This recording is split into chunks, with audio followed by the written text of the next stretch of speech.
நாகப்பட்டினம் காடம்பாடியில் புனித செபஸ்தியார் ஆலயம் அமைந்துள்ளது. இவ்வாலயத்தின் திருவிழா கடந்த 11ஆம் தேதி கொடியேற்றத்துடன் தொடங்கியது. தொடர்ந்து ஜெபமாலை, நவநாள் ஜெபம், திருப்பலி நடைபெற்றது. திருவிழாவின் முக்கிய நிகழ்ச்சியாக தேர்பவனி கோலாகலமாக நடைபெற்றது. முன்னதாக மறைமாவட்ட அதிபர் பன்னீர்செல்வம் அடிகளார் தேரினை புனிதம் செய்து பவனியை தொடங்கி வைத்தார்.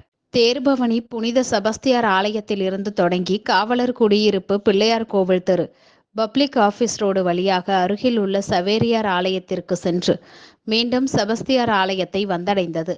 இதில் சுற்றுவட்டார பகுதிகளைச் சேர்ந்த கிறிஸ்தவர்கள் மற்றும் பொதுமக்கள் திரளாக கலந்து கொண்டு புனித செபஸ்தியாரை வழிபாடு செய்தனர். எங்கள் தந்தையே, உமது பெயருக்குள் ஆசி பெற்றவர் நீரே, உம்முடைய திருவயிற்றின் கனியாகிய இயேசுவும் ஆசி பெற்றவரே. புனித மரியே, இறைவனின் தாயே, பாவிகளா இருக்கிற எங்களுக்காக இப்பொழுதும் எங்கள் இறப்பின் வேளையிலும் வேண்டிக் கொள்ளும். ஆமென். அருள் நிறைந்த மரியே வாழ்க, ஆண்டவர் உம்முடனே, பெண்களுக்குள் ஆசி பெற்றவர் நீரே, உம்முடைய திருவயிற்றின் கனியாகிய இயேசுவும் ஆசி பெற்றவரே. புனித மரியே, இறைவனின் தாயே, பாவிகளா இருக்கிற எங்களுக்காக இப்பொழுதும்